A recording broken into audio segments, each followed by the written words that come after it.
Hello everyone, एक बार फिर से आप सभी का स्वागत है आपके अपने इस यूट्यूब चैनल एजुकेशनल गैलरी में। दोस्तों, कैसे हैं आप सभी लोग? सरस्वती पूजा कैसा गया, कैसा जा रहा है? आज जो हमारा सीरीज़ था स्ट्रक्चर ऑफ एटम का, ये लेक्चर नंबर 3 है।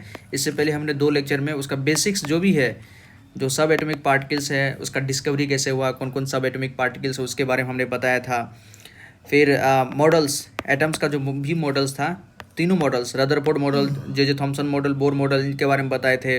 फिर इलेक्ट्रॉन का जो डिस्ट्रीब्यूशन है अलग अलग ऑर्बिट में, ठीक है, बोर ब्यूरीज बताए थे। इलेक्ट्रॉन का डिस्ट्रीब्यूशन, जो इलेक्ट्रॉनिक कन्फिग्रेशन लिखना, वो भी हम बताए थे।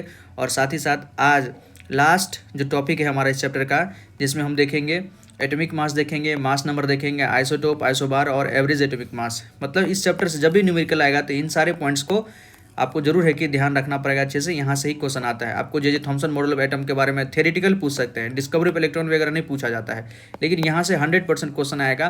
तो आज का जो टॉपिक है, मतलब आपके एग्जाम के पॉइंट ऑफ व्यू से बहुत ज़्यादा इंपॉर्टेंट है। तो आप आराम से इसको देखिए, पूरे लेक्चर को समझिए, और इसके बाद आप चाहे एनसीईआरटी एग्जाम्पलर हो, कोई भी बुक हो, कहीं से भी आप क्वेश्चन आसानी से कर पाइएगा। ऑल राइट, आइए स्टार्ट करते हैं दोस्तों। फर्स्ट हमारा टॉपिक है एटॉमिक नंबर। एटॉमिक नंबर और मास नंबर यहाँ पर देखेंगे हम। यहाँ पर देखते हैं एटॉमिक नंबर क्या होता है। All right, we know that protons are present in the nucleus of an atom. आप सभी जानते हैं कि न्यूक्लियस के एटम के न्यूक्लियस के अंदर क्या क्या प्रेजेंट होता है। एक तो प्रोटॉन प्रेजेंट होता है, साथ ही साथ न्यूट्रॉन प्रेजेंट होता है, दोनों चीज़ प्रेजेंट होता है। It is the number of protons of an atom which determine its atomic number. देखिए, किसी भी एलिमेंट का हमको एटॉमिक नंबर अगर जानना है तो उसके अंदर आप देख लीजिए उसके अंदर प्रोटॉन की संख्या कितना है। It is the number of protons of an atom which determine its atomic number, जिसको हम जेड से रिप्रेजेंट करते हैं। All atoms of an element have the same atomic number. All atoms of an element, जितना भी atoms होता है किसी एक एलिमेंट का, सबका एटॉमिक नंबर क्या होता है? सेम होता है, डेट इज जेड होता है। ठीक है, मान लीजिए ये हमारा गोल्ड है, गोल्ड का ये हमारा क्या है? एटम है। ठीक है, गोल्ड का ये हमारा एलिमेंट है, गोल्ड का एलिमेंट है, इसके अंदर क्या होगा? एटम होगा। एलिमेंट तो एटम से ही मिल के बना होता है। तो सारा का सारा एटम का जो एटॉमिक नंबर होगा कितना होगा? 79 होगा। इसका भी 79 और इसका भी 79 होगा। एटॉमिक नंबर गोल्ड का कितना होता है? 79 होता है। तो सारा का सारा एटम का जो एटॉमिक नंबर होगा सेम होगा। In fact elements are defined by the number of protons they possess. मतलब वास्तव हम कह सकते हैं कि एलिमेंट्स के in facts elements are defined by the number of protons they possess. मतलब किसी भी एलिमेंट्स को हम कैसे डिफाइन करते हैं कि कितना प्रोटॉन उसके अंदर है, उससे हम उसको डिफाइन करते हैं। जैसे for example hydrogen, Z=1। Hydrogen का Z मतलब क्या? एटॉमिक नंबर 1 होता है, क्योंकि because in hydrogen atom only 1 proton is present in the nucleus. उसके न्यूक्लियस में एक ही प्रोटॉन प्रेजेंट होता है। सिमिलरली फॉर कार्बन, कार्बन जिसका एटॉमिक नंबर 6 होता है, तो Z मतलब एटॉमिक नंबर कितना हो गया? 6 हो गया। Therefore the atomic number is defined as the total number of protons present in the nucleus of an atom. इसलिए एटॉमिक नंबर को आप कैसे डिफाइन कर सकते हो? उसके अंदर टोटल नंबर कितना प्रोटॉन है, इससे हम उसको बता सकते हैं। देखिए, एटॉमिक नंबर याद रखिए। मान लीजिए कोई हमारा X एलिमेंट है, यहाँ पर क्या होता है? उसका Z होता है, और यहाँ पर उसका क्या होता है? A होता है। Z मतलब क्या बताता है? एटॉमिक नंबर को बताता है। Z क्या बताता है? एटॉमिक नंबर को बताता है, एटॉमिक नंबर। ठीक, ये क्या होता है? तो number of protons, number of protons, number of protons. और एटम हमारा न्यूट्रल है, तो ये नंबर ऑफ इलेक्ट्रॉन के बराबर भी हो जाता है, नंबर ऑफ इलेक्ट्रॉन्स के बराबर भी होगा। लेकिन याद रखिए ये स्पेशल केस जब हमारा एटम क्या हो? न्यूट्रल हो। एटम न्यूट्रल हो, एटम जब हमारा न्यूट्रल होता है तब ये हमारा नंबर ऑफ इलेक्ट्रॉन्स के बराबर ही होगा, नहीं तो हमेशा नंबर ऑफ प्रोटॉन्स के बराबर तो एटॉमिक नंबर होता ही है। अगर किसी का आपको एटॉमिक नंबर पता है, मान लीजिए सोडियम का आपको एटॉमिक नंबर पता है 11, तो आप इजीली कह पाइएगा कि सोडियम के अंदर जो नंबर ऑफ प्रोटॉन होता है कितना? 11 होता है। ठीक है, आपको एटॉमिक नंबर पता है तो उसका समझिए कि प्रोटॉन की संख्या आपको पता है कितना उसके अंदर प्रोटीन होगा, proton. Next, mass number. After studying the properties of the subatomic particles of an atom we can conclude that mass of an atom is practically due to protons and neutrons alone. मतलब आपने सारा सब atomic particles को देखा है, आपने ये भी देखा होगा कि जो इलेक्ट्रॉन का मास होता है दोस्तों 9.1, कितना होता है? 9.1 इंटू 10⁻31 kg।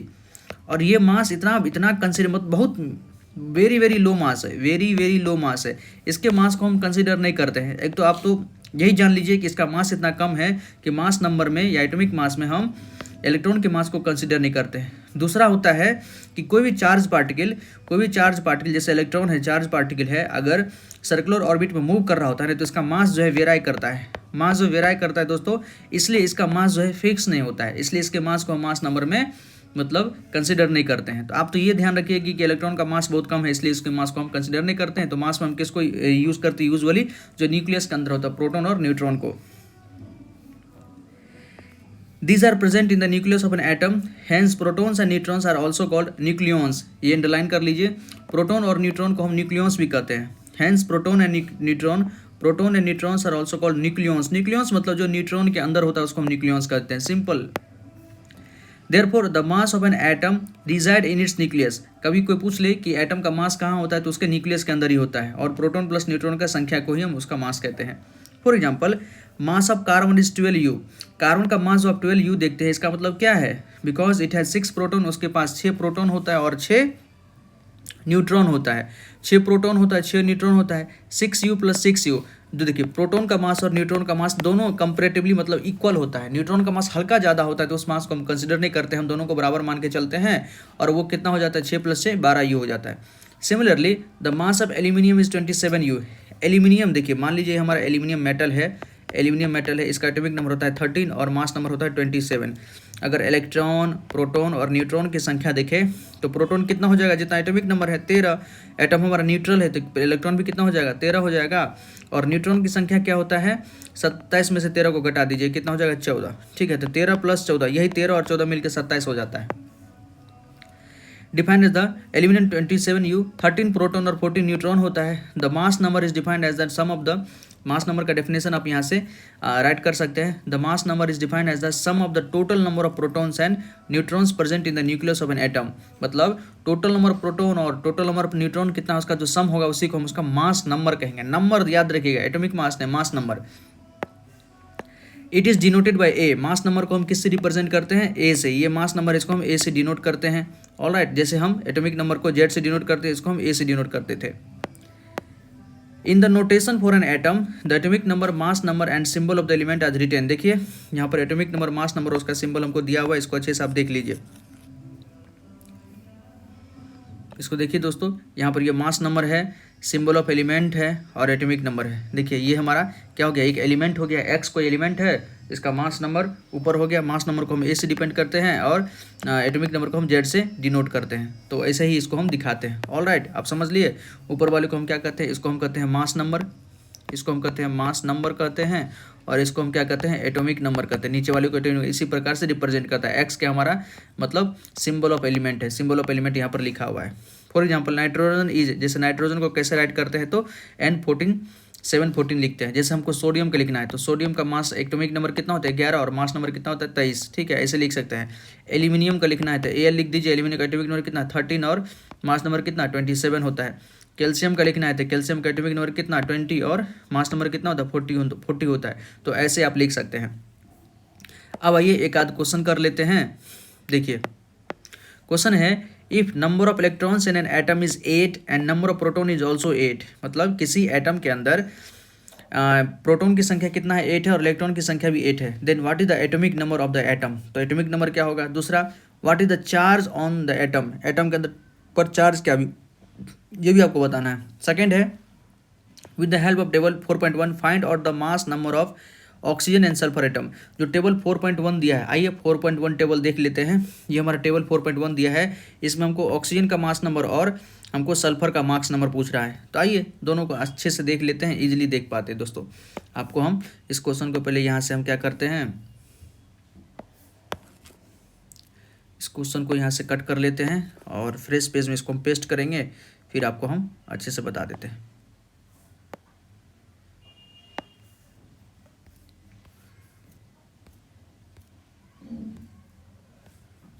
चलिए यहीं हम आपको बताते हैं। यहाँ हम क्वेश्चन को क्या कर दिए? पेस्ट कर दिए। ठीक है दोस्तों, क्वेश्चन को यहाँ पर हम पेस्ट कर लिए। आइए इस क्वेश्चन को हम सॉल्व करते हैं। पहला क्वेश्चन क्या है? सॉल्यूशन फर्स्ट लिखिए, सॉल्यूशन फर्स्ट। ठीक है, ब्लैक पेन से चलिए सॉल्यूशन बना देते हैं।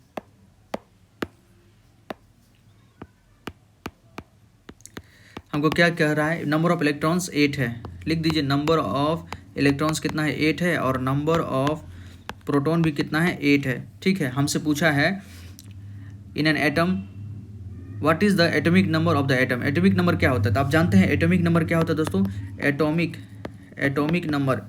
एटॉमिक नंबर को हम किसके जेड से रिप्रेजेंट करते हैं। जेड क्या होता है, नंबर ऑफ प्रोटॉन होता है। जेड क्या होता है हमारा, नंबर ऑफ प्रोटॉन होता है। और नंबर ऑफ प्रोटॉन यहाँ कितना है, तो 8 है। तो एटॉमिक नंबर कितना हो जाएगा 8। तो एटॉमिक नंबर कितना हो गया 8 हो गया। सेकंड क्या है इसी में, ये फर्स्ट हो गया। सेकंड इसमें क्या हमसे पूछा है कि what is the charge on the atom. Atom पे चार्ज कितना होगा, देखिए ना 8 इलेक्ट्रॉन है, तो 8 इलेक्ट्रॉन के चार्ज कितना होगा -8e। और 8 प्रोटॉन है हमारे पास, 8 प्रोटॉन है तो चार्ज कितना होगा -8 प्लस का 8p। तो ओवरऑल चार्ज कितना होगा, ओवरऑल चार्ज क्या होगा, ओवरऑल चार्ज देख लीजिए, चार्ज मतलब क्या, टोटल जोड़ दीजिए -8e प्लस का 8p। ठीक है, और दोनों का चार्ज क्या होता है, इक्वली होता है। तो कितना -8 + 8 कितना हो गया हमारा 0। मतलब जब इलेक्ट्रॉन का संख्या और प्रोटॉन का संख्या इक्वल होता है तो हमारा चार्ज कितना होता है 0, मतलब न्यूट्रल होगा। ये क्या होगा हमारा न्यूट्रल एटम होगा, न्यूट्रल एटम होगा। ठीक, नेक्स्ट क्वेश्चन देखिए। With the help of table 4 find out the mass number of oxygen and sulphur atom. हमको ऑक्सीजन और सल्फर एटम का मास नंबर पूछना है, बताना है। देखिए ऑक्सीजन क्या होता है 8 और 16 होता है, 8 और 16 तो ऐसे ही बता दिए। और सल्फर कितना होता है 16 और 32 होता है। मतलब इसके अंदर इलेक्ट्रॉन, प्रोटॉन और न्यूट्रॉन देख लीजिए। इलेक्ट्रॉन कितना होगा 8 होगा, प्रोटॉन भी कितना होगा 8 होगा, और न्यूट्रॉन कितना होता है 16 में से 8 घटा दीजिए, ये कितना हो जाएगा हमारा 8 हो जाएगा। यहाँ देखिए कितना हो जाएगा इलेक्ट्रॉन, प्रोटॉन और न्यूट्रॉन। इलेक्ट्रॉन कितना हो जाएगा 16, प्रोटॉन कितना हो जाएगा 16 और न्यूट्रॉन कितना हो जाएगा 32 - 16 कितना हो जाएगा 16 हो जाएगा। तो ये आप आसानी से लिख सकते हो, उस टेबल से भी लिख सकते हैं, या ऐसे आपको अगर पता है तो ऐसे भी लिख सकते हैं। ठीक है दोस्तों, आइए नेक्स्ट टॉपिक पर हम चलते हैं। मास नंबर हो गया, एटॉमिक मास हो गया, अब हमारा क्या है आइसोटोप हो गया। देख लीजिए और क्या बताते हैं। अभी तो बता दिए कि एटॉमिक नंबर को हम जेड से रिप्रेजेंट कर, ए क्या हमारा मास नंबर है, ए क्या हमारा मास नंबर है। मास नंबर ये क्या होता है, number of proton plus number of neutron, ये तो आप जानते हैं, number of proton plus neutron. Z क्या होता है हमारा एटॉमिक नंबर होता है, जेड क्या होता है हमारा एटॉमिक नंबर होता है। ये क्या होता है नंबर ऑफ प्रोटॉन होता है, नंबर ऑफ प्रोटॉन होता है। ठीक, अब देखिए a - z जब कीजिएगा, a - z मतलब इसमें से हम इसको घटाएंगे तो क्या होगा, नंबर ऑफ प्रोटॉन यहाँ भी है, नंबर ऑफ प्रोटॉन यहाँ, ये दोनों कट जाएगा, क्या बचेगा number of neutron, number of neutron. ठीक है, नंबर ऑफ न्यूट्रॉन जिसको हम n से रिप्रेजेंट करते थे, इसलिए n बराबर क्या होता है a - z। Number of neutron जब भी निकालना पड़ेगा n = a - z। मतलब यहाँ जो है सिंबल ऊपर वाले में से अगर नीचे वाले को घटा दीजिएगा तो आपको क्या हो जाएगा नंबर ऑफ न्यूट्रॉन आ जाएगा। अब आइए आइसोटोप के बारे में जानते हैं। ये जो डाल्टन का सबसे बड़ा ड्रॉबैक था दोस्तों, आइसोटोप और आइसोबार डाल्टन का ड्रॉबैक था, उसी को यहाँ पर कंसिडर किया है। देखिए in nature a number of atoms of some element have been identified which have the same atomic number but different mass number. देखिए नेचर में क्या मिला, ए नंबर ऑफ एटम मतलब बहुत सारा एटम मिला है कुछ एलिमेंट का, मतलब सम एलिमेंट का जो बहुत सारा एटम मिला है उसमें क्या देखा गया, have been identified same atomic number, जिसका एटॉमिक नंबर तो सेम था। और भाई एलिमेंट सेम है तो एटॉमिक नंबर तो सेम होगा ही, सेम एटॉमिक नंबर सेम था बट डिफरेंट मास, लेकिन उसके एटम का जो मास था डिफरेंट था।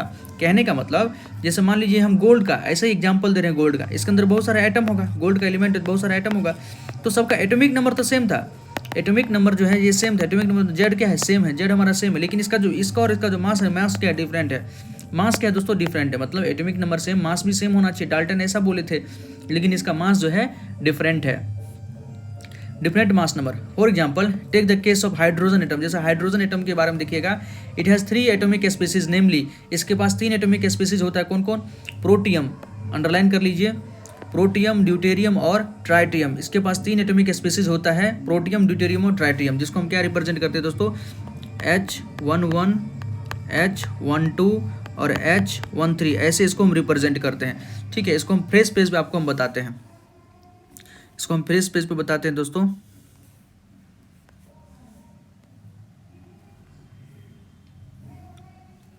देखिए हम आपको हाइड्रोजन के बारे में बताते हैं। हाइड्रोजन का 3 आइसोटोप देखा गया, H11, H12 और H13 देखा गया। इसको हम क्या कहते हैं, प्रोटियम बोलते हैं, प्रोटियम, इसको बोलते हैं ड्यूटेरियम, इसको ड्यूटेरियम बोलते हैं, इसको हम बोलते हैं ट्राइटियम, ट्राइटियम बोलते हैं। ठीक है, इलेक्ट्रॉन प्रोटॉन निकालिए, इलेक्ट्रॉन निकालिए, प्रोटॉन निकालिए, न्यूट्रॉन सब में देखिए, सब में इलेक्ट्रॉन प्रोटॉन निकालेंगे ना, तो देखिए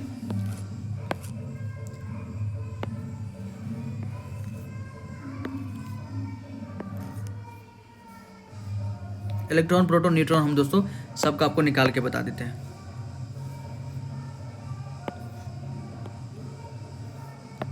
देखिए इलेक्ट्रॉन की संख्या आप जानते हैं,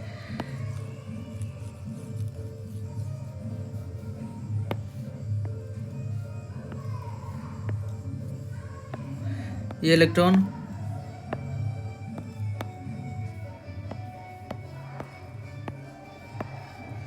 ये इलेक्ट्रॉन, ये प्रोटॉन, ये न्यूट्रॉन हो गए दोस्तों। इलेक्ट्रॉन क्या होता है, इलेक्ट्रॉन क्या होता है ना, जो इसका ये नीचे वाला क्या है एटॉमिक नंबर जो होता है ना, वो इलेक्ट्रॉन वही होता है, समझिए जो प्रोटॉन की संख्या होता है वही हमारा क्या होता है, नंबर ऑफ इलेक्ट्रॉन भी होता है, क्योंकि एटम हमारा न्यूट्रल है, न्यूट्रल एटम में इलेक्ट्रॉन प्रोटॉन सेम होता है, तो 1, ठीक है। प्रोटॉन भी कितना हो जाएगा, 1 हो जाएगा, क्योंकि एटॉमिक नंबर 1 है। और न्यूट्रॉन बताए थे, न्यूट्रॉन क्या होता है, ऊपर वाले में से नीचे, ये मास नंबर है, इसमें से इसको घटा दीजिए, न्यूट्रॉन आ जाएगा, तो 1 - 1 क्या कितना, 0, ठीक। ड्यूटेरियम में देखिए इलेक्ट्रॉन कितना होगा, तो जितना इसका एटॉमिक नंबर होगा, एटॉमिक नंबर 1 है तो इलेक्ट्रॉन होगा, प्रोटॉन भी कितना होगा, जितना इलेक्ट्रॉन होगा 1 होगा, और न्यूट्रॉन कितना होगा, 2 में से 1 को घटा दीजिए, कितना होगा, 1 होगा।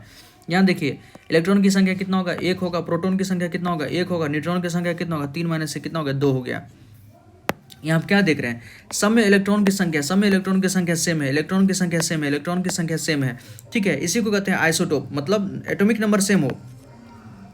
प्रोटॉन की संख्या को हम एटॉमिक नंबर कहते हैं, अगर एटम न्यूट्रल हो तो उसको हम इलेक्ट्रॉन भी कह सकते हैं। अब यहाँ से ध्यान रखिए, प्रोटॉन की संख्या को एटॉमिक नंबर कहते हैं, तो सब में प्रोटॉन की संख्या सेम है, मतलब सबका एटॉमिक नंबर सेम है, लेकिन मास नंबर देखिए, मास नंबर ये क्या है, n, प्रोटॉन प्लस न्यूट्रॉन मिलकर क्या बनाता है, हमारा मास नंबर, ये हमारा क्या है, मास नंबर, ये क्या है, हमारा मास नंबर ऊपर वाला, तो ये क्या है, डिफरेंट है, इसका 1 है, इसका 2 है, इसका 3 है, सब हाइड्रोजन का ही एटम है, तीनों क्या है, हाइड्रोजन का ही एटम है, लेकिन उसका मास सेम होना चाहिए, लेकिन मास क्या होता है, डिफरेंट होता है, नेचर में ऐसा मिलता है। डाल्टन बताए थे कि सारा का सारा एटॉमिक नंबर, मास नंबर सब चीज़ सेम होगा, लेकिन ऐसा होता नहीं है। तो इसी जो वेरिएशन है ना, इसी को हम क्या कहते हैं, इसी को हम कहते हैं आइसोटोप कहते हैं। इस प्रकार के स्पीसीज को हम क्या कहते हैं, आइसोटोप कहते हैं। दूसरा एग्जाम्पल देख लीजिए, एक होता है हमारा क्लोरीन 1735 और क्लोरीन 1737 दोस्तों। यहाँ भी इलेक्ट्रॉन प्रोटॉन न्यूट्रॉन निकालते हैं, इलेक्ट्रॉन निकालते हैं, प्रोटॉन निकालते हैं, न्यूट्रॉन निकालते हैं। देखिए इलेक्ट्रॉन कितना होता है, जो नीचे लिखा हुआ है वो क्या है, प्रोटॉन की संख्या, वही इलेक्ट्रॉन की संख्या भी हो जाती है, एटम हमारा न्यूट्रल है, ये 17 हो जाएगा, ये भी कितना हो जाएगा, 17 हो जाएगा। न्यूट्रॉन कितना होता है, 15, इसमें से इसको घटा दीजिए, न्यूट्रॉन आ जाएगा, 35 में से 17 गया तो 18 आ गया। यहाँ भी निकाल लीजिए इलेक्ट्रॉन प्रोटॉन न्यूट्रॉन, तो इलेक्ट्रॉन 17, प्रोटॉन भी कितना 17, और न्यूट्रॉन कितना होगा, 37 में से 17 गया तो 20 हो जाएगा।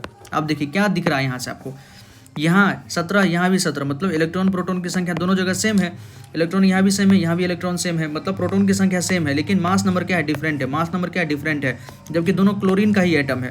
तो इसी प्रकार के स्पीसीज को हम क्या कहते हैं, हम इसको आइसोटोप कहते हैं। atoms of the same element which have same atomic number but different atomic masses are called isotope। देखिए the atomic number of each one is 1, सबका atomic number कितना है, 1 है, सबका atomic number कितना है, 1 है, 1 है, 1 है, 1 है, but the mass number is 1 2 3, लेकिन सबका मास देखिए, इसका 1 है, इसका 2 है, इसका 3 है, ट्राइटियम का कितना 3 है। अदर सच एग्जाम्पल, कुछ और एग्जाम्पल देख लीजिए, कार्बन का भी 3 आइसोटोप होता है, कार्बन 12 और कार्बन 14, ठीक है, कार्बन 12, कार्बन 13, कार्बन 14 तीनों होता है। देखिए एटॉमिक नंबर दोनों का सेम है, 6 है, लेकिन मास नंबर इसका 12 है, इसका कितना है, 14 है, ठीक। तो ये कार्बन का हो गया। उसी प्रकार का क्लोरीन का भी एग्जाम्पल बताएं, एटॉमिक नंबर 17, दोनों का 17 है, लेकिन मास नंबर इसका 35 है, इसका कितना है, 37 है। ऑल राइट, अब नेक्स्ट देखते हैं। On the basis of these examples, isotopes are defined as the atoms of the same element। Isotopes को आप कैसे डिफाइन कीजिएगा, at the atoms of the same element having the same atomic number, जिसका atomic number same हो। देख लीजिए ना, सब जगह एटॉमिक नंबर सेम हो, 6 6, 17 17, atomic have the same atomic number same हो, बट डिफरेंट मास नंबर, लेकिन मास नंबर क्या है, डिफरेंट है, ठीक। Therefore we can say that there are 3 isotopes of hydrogen. इसलिए हम कह सकते हैं कि हाइड्रोजन का 3 आइसोटोप है, प्रोटियम, ड्यूटेरियम, ट्राइटियम है, और कार्बन का भी 3 आइसोटोप है, कार्बन 12 होता है, कार्बन 13 होता है, कार्बन 14 होता है, और क्लोरीन का 2 आइसोटोप है, क्लोरीन 35, क्लोरीन 17 37, 2 आइसोटोप होता है, ठीक है। यहाँ लिखा हुआ है नेमली प्रोटियम, ड्यूटेरियम और ट्राइटियम, ठीक है दोस्तों। अब देखिए next, many element consist of mixture of isotope. बहुत सारा जो एलिमेंट होता है ना हमारा, वो कई सारा आइसोटोप्स का बना होता है। आइसोटोप्स आप समझ गए, अब ये टर्मिनोलॉजी बार बार आपका यूज होगा। आइसोटोप्स मतलब एटॉमिक नंबर सेम होगा, लेकिन मास नंबर डिफरेंट होगा, मतलब ऐसा एटम होगा सेमी एलिमेंट का जिसका atomic number same, mass number different होगा। Each isotope of an element is pure, each isotope of an element is pure substance. The chemical properties of isotopes are similar. Isotope का जो chemical property होता है वो क्या होता है, similar होता है, बड़ा ही इंपॉर्टेंट है। The chemical properties of isotopes are similar but their physical properties are different, लेकिन उसका फिजिकल प्रॉपर्टी क्या होता है, डिफरेंट होता है। देखिए the chemical properties of isotopes are similar but their physical properties are different. ये हम बताते हैं ये कैसे होता है। चूँकि सबका प्रोटॉन की संख्या सेम है, प्रोटॉन की संख्या सेम है, प्रोटॉन सेम है, इसी को हम क्या कहते हैं, एटॉमिक नंबर सेम है, एटॉमिक नंबर सेम है, एटॉमिक नंबर सेम है।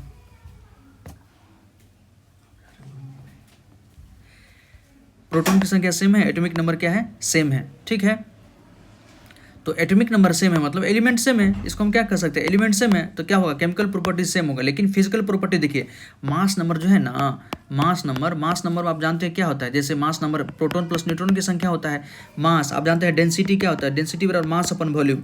तो मास अगर वेराई करेगा तो उसका डेंसिटी वेराई करेगा। डेंसिटी क्या अपने अपनी फिजिकल प्रॉपर्टी है, फिजिकल प्रॉपर्टी तो कोई चीज़ भारी कोई चीज़ हल्का है, तो मास का अंतर आ रहा है आइसोटोप में, इसलिए क्या होगा, उसका डेंसिटी वेराई करेगा, इसलिए उसका फिजिकल प्रॉपर्टी क्या होता है, डिफरेंट होता है। तो याद रखिएगा आइसोटोप का फिजिकल प्रॉपर्टी डिफरेंट होता है लेकिन केमिकल प्रॉपर्टी जो होता है उसका सेम होता है। ये बड़ा ही इंपॉर्टेंट लाइन है, अक्सर एग्जाम में क्वेश्चन पूछता है। Chlorine occurs in nature in two isotopic forms. Chlorine भी जो है ना, अभी देखे थे क्लोरीन 35 वाला भी मिलता है, क्लोरीन 37 वाला भी होता है, मतलब कुछ का मास 35 है, कुछ का मास 37 है। In two isotopic form with message इतना दिया हुआ है इन द रेशियो 3:1। रेशियो बताया कि 35 वाला का रेशियो ज़्यादा मिलता है नेचर में, 37 वाला का रेशियो कम मिलता है। Obviously the question arises what should we take as the mass of chlorine atom. तो फिर मन में आएगा कि जब भी आप भी कैलकुलेशन कीजिएगा तो क्लोरीन का मास 35 रखे कि 37 रखे, भाई कौन रखे, तो क्या किया है, तब प्रश्न आता है कि एवरेज एटॉमिक मास। अब आता है कि एवरेज एटॉमिक मास मतलब यूज करो भाई, जिसका भी आइसोटोप यूज होता है, जिसका भी आइसोटोप मिलता है ना, उसका 2-2 मास हो जाता है। आइसोटोप का कई सारा मास हो सकता है, जैसा हाइड्रोजन का 3 मास होता है, क्लोरीन का भी 2 मास हो गया, कार्बन का 3 मास होता है। तो ऐसा केस आ जाएगा तो हम किसके मास को कंसिडर करेंगे, 12 वाला को, 13 वाला के, 14 वाला को, या क्लोरीन के केस में 35 वाला के मास रखेगी, 37 वाला का मास रखे, किसी का मन होगा ना मतलब 35 नेचर में ज़्यादा मिलता है तो हम 35 के मास को कंसिडर करेंगे, तो 37 वाला कम मिलता है। तो इन सब झमेला को दूर करने के लिए एक नया कंसेप्ट आ गया जिसको हम कहते हैं average atomic mass. Average atomic mass of chlorine atom मतलब यहाँ पर कंसिडर किया गया।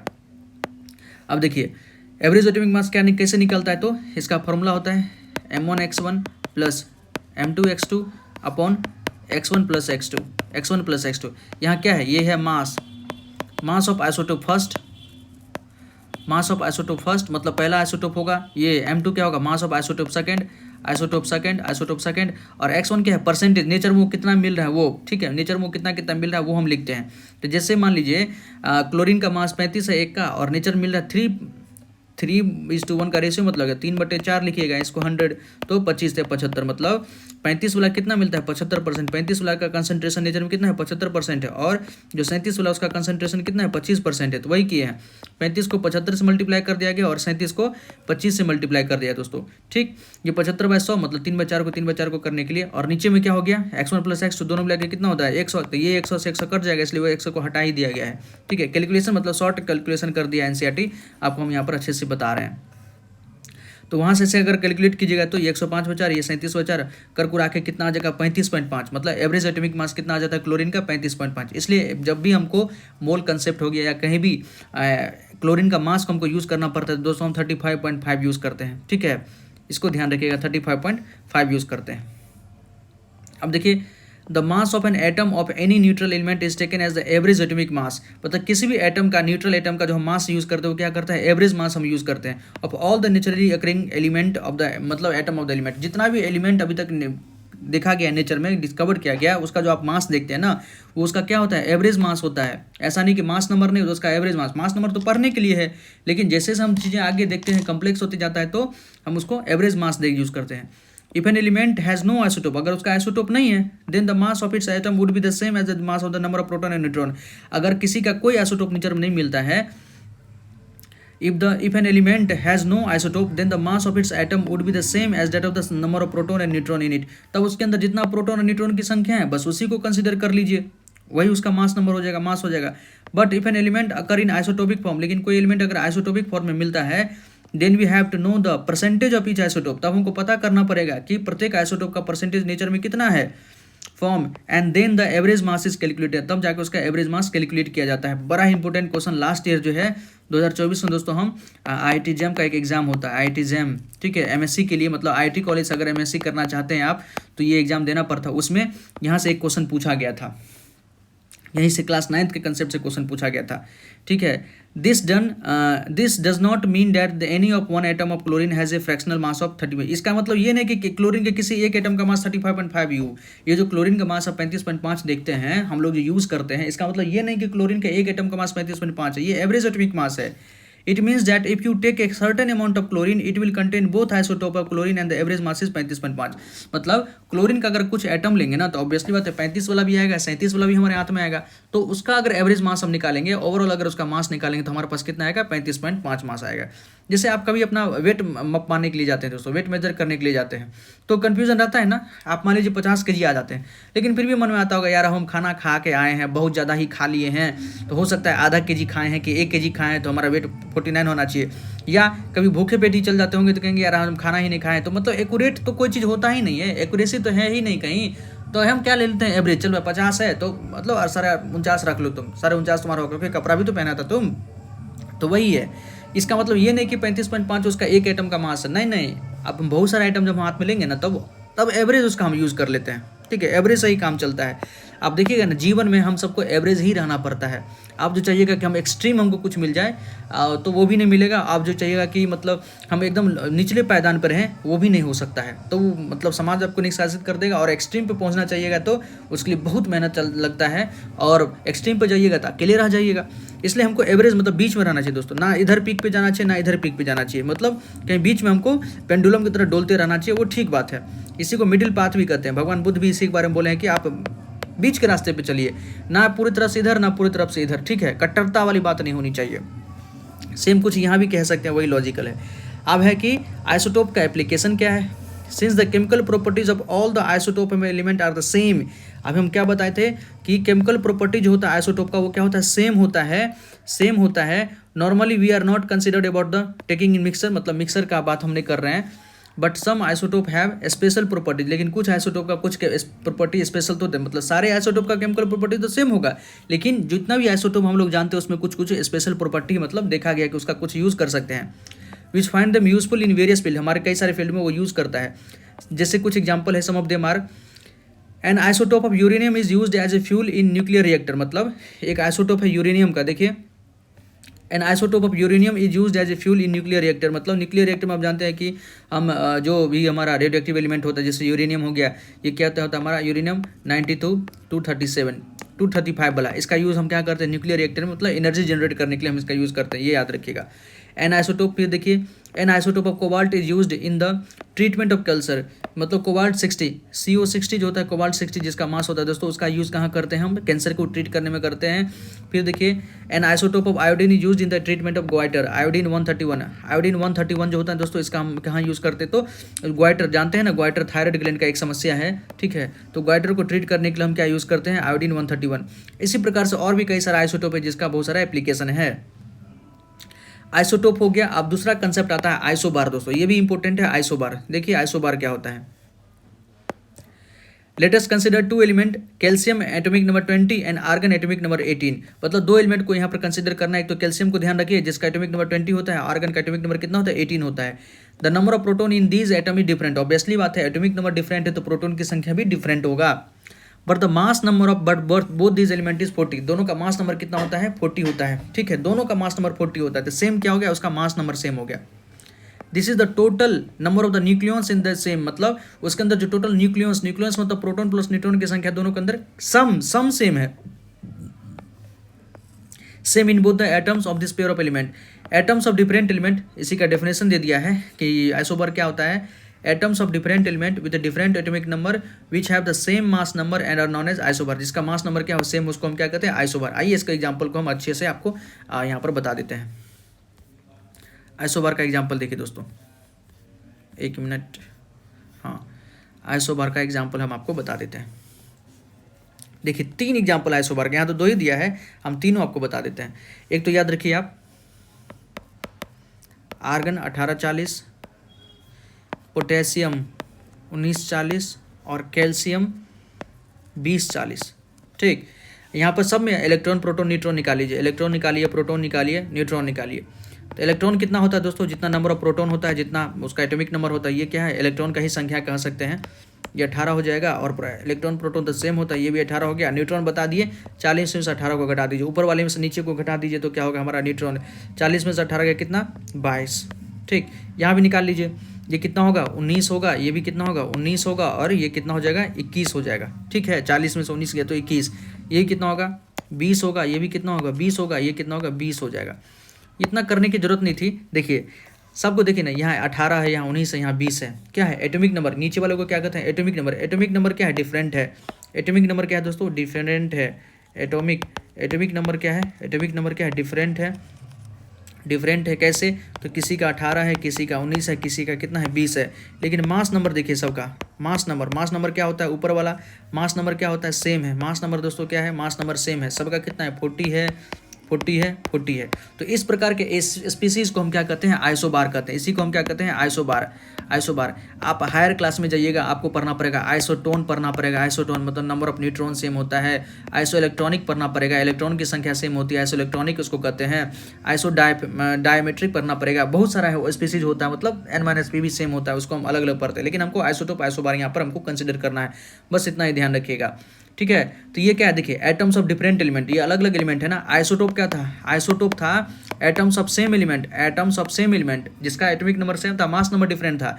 यहाँ डिफरेंट एलिमेंट है, atoms of different element which है सेम एटॉमिक मास है। एटॉमिक मास सेम है but mass number, atomic mass same है लेकिन एटॉमिक नंबर क्या है दोस्तों डिफरेंट है। इसी को हम क्या कहते हैं आइसोबार कहते हैं, सिंपल आइसोबार कहते हैं। ठीक, ये आइसोबार हम आपको बता दिए। अब देखिए हमसे क्वेश्चन पूछा है फॉर द सिंबल HDT, ये क्या है हाइड्रोजन है, ड्यूटेरियम है, ट्राइटियम है, टेबलेट 3 सब atomic particles find in each of them. ये हम आपको बताए थे प्रोटियम ड्यूटेरियम ट्राइटियम को लेके। आप देखिएगा थोड़ा बैक कीजिएगा तो आपको हम सबका इलेक्ट्रॉन प्रोटॉन न्यूट्रॉन की संख्या निकाल के हम दिखा दिए थे दोस्तों आपको। फिर right the electronic configuration of any pair, one pair of isotope and isobar.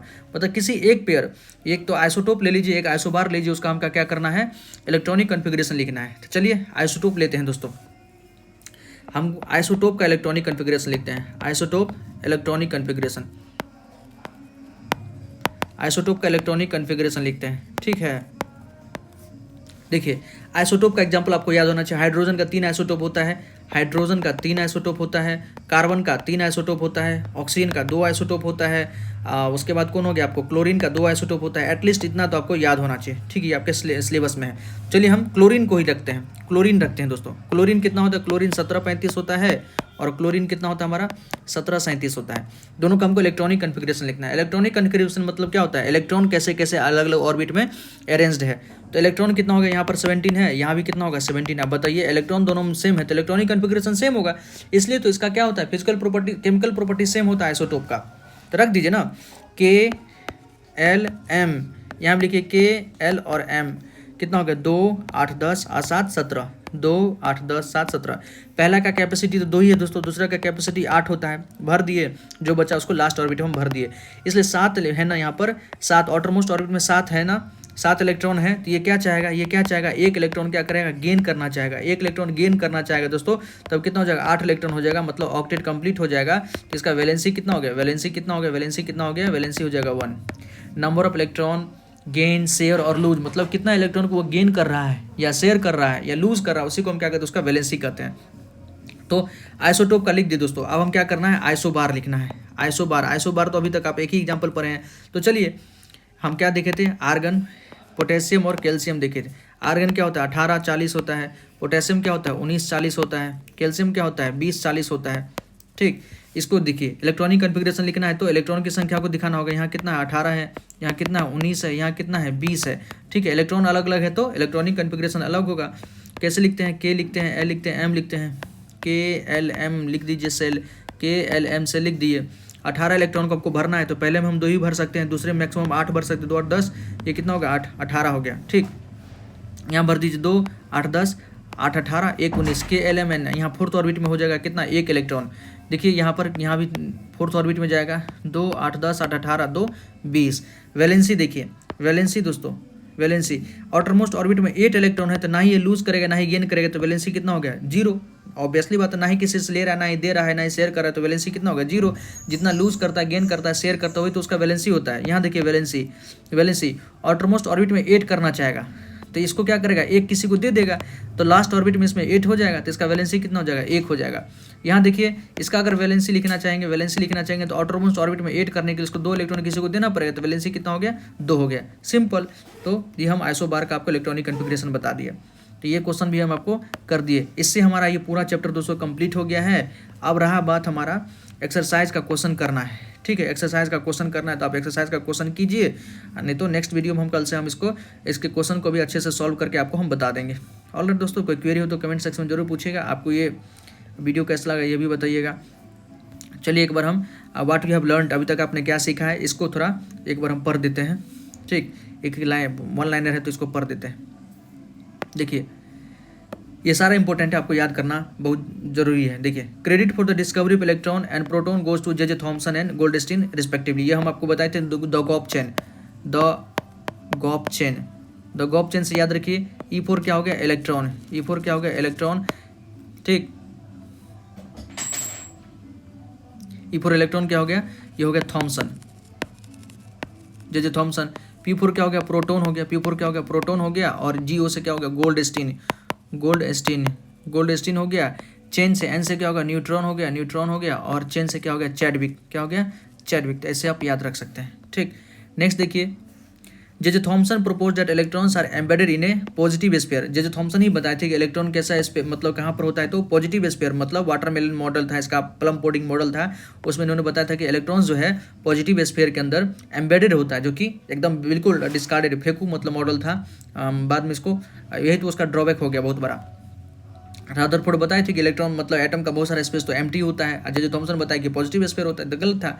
Next देखिए, Rutherford alpha particle scattering experiment led to the discovery of the atomic nucleus. जो रदरफोर्ड का अल्फा पार्टिकल स्कैटरिंग एक्सपेरिमेंट था वो किसका discovery कराया, तो nucleus का discovery मतलब बताया था कि मतलब रदरफोर्ड क्या बताए थे, कंक्लूजन क्या दिए थे कि एटम का जो मैक्सिमम स्पेस क्या होता है, एम्प्टी होता है, और उसके अंदर जो भी उसका पॉजिटिव स्फीयर होता है बहुत छोटे स्पेस में होता है।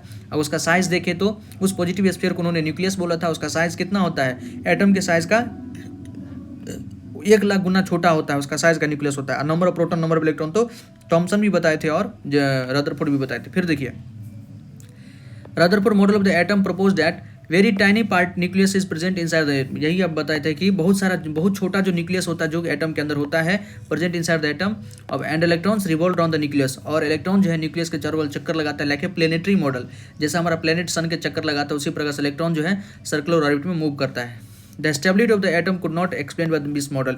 ये क्या मतलब एटम की स्टेबिलिटी को नहीं बता पाए थे, वही जो मैक्सवेल वाला जो इलेक्ट्रोमैग्नेटिक रेडिएशन वाला था हम बताए थे, उस चीज़ को ये नहीं सही से एक्सप्लेन नहीं कर पाए। फिर आए Niels Bohr model of the atom was more successful. इनका मॉडल जो है सबसे ज़्यादा सक्सेसफुल था। He propose that electrons are distributed in different shell. इन्होंने क्या बताया कि इलेक्ट्रॉन्स जो डिफरेंट सेल में डिस्ट्रीब्यूटेड होता है, जिसका एनर्जी लेवल क्या होता है, अलग होता है, ठीक है, अराउंड न्यूक्लियस के चारों बगल होता है वो energy orbit. If the atomic shell are complete then the atom will be stable and less reactive. अगर एटॉमिक सेल हमारा क्या है, कंप्लीट है, मतलब ऑक्टेट कंप्लीट है, तो वो क्या होगा, स्टेबल होगा और लेस रिएक्टिव होगा। नेक्स्ट, जेम्स चैडविक, देखिए James Chadwick discovered presence of neutron in the nucleus of atom. James Chadwick neutron का डिस्कवरी किए थे 1930s के सेंचुरी में। So the 3 subatomic particles of an atom are, इसलिए जो 3 सबएटॉमिक पार्टिकल्स एटम का क्या है, इलेक्ट्रॉन है, प्रोटॉन है, न्यूट्रॉन है। इलेक्ट्रॉन्स नेगेटिवली चार्ज होता है, प्रोटॉन्स पॉजिटिवली चार्ज होता है, और न्यूट्रॉन क्या होता है हमारा, उसके पास कोई चार्ज नहीं होता है। इलेक्ट्रॉन का मास कितना है, तो 1/2000 गुना कम होता है मास ऑफ हाइड्रोजन एटम, मतलब प्रोटॉन के मास से कम होता है, और प्रोटॉन और न्यूट्रॉन का मास लगभग क्या 1 यूनिट उसको कंसिडर करते हैं।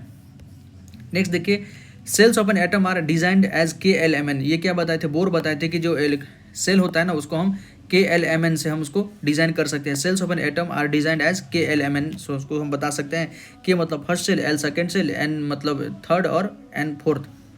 Valency is the combining capacity of an, combining capacity बताए थे कितना इलेक्ट्रॉन वो लूज कर रहा है, गेन कर रहा है, शेयर कर रहा है, वही उसका वैलेंसी। अगर एक इलेक्ट्रॉन लूज करेगा तो एक वैलेंसी, 2 करेगा तो 2 वैलेंसी, 4 करेगा तो शेयर करेगा तो 4 वैलेंसी हो जाएगा। एटॉमिक नंबर क्या होता है, same as the number of protons. जितना प्रोटॉन की संख्या होता है न्यूक्लियस के अंदर वही उसका एटॉमिक नंबर होता है। Mass number, number of proton plus number of neutrons के बराबर होता है, जिसको हम नंबर ऑफ न्यूक्लियॉन्स भी बोलते हैं।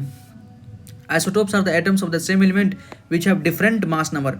आइसोटोप क्या होता है, atoms of the same element होता है जिसका मास नंबर डिफरेंट होता है लेकिन प्रोटॉन की संख्या एटॉमिक नंबर सेम होता है। आइसोबार क्या होता है, एटम्स ऑफ डिफरेंट एलिमेंट होता है, have the same mass number, जिसका मास नंबर सेम हो but having different atomic number, atomic number different होता है। Elements are defined by the number of protons they possess. Elements को हम कैसे define करते हैं, तो कितना उसके अंदर नंबर ऑफ प्रोटॉन है, इसी से हम उसको हम डिफाइन करते हैं। तो ये आपका जो टॉपिक का व्हाट वी हैव लर्न था, इसको भी आपने अच्छे से देख लिया। पूरा टॉपिक का जो है यहाँ पर आपको समरी मिल गया।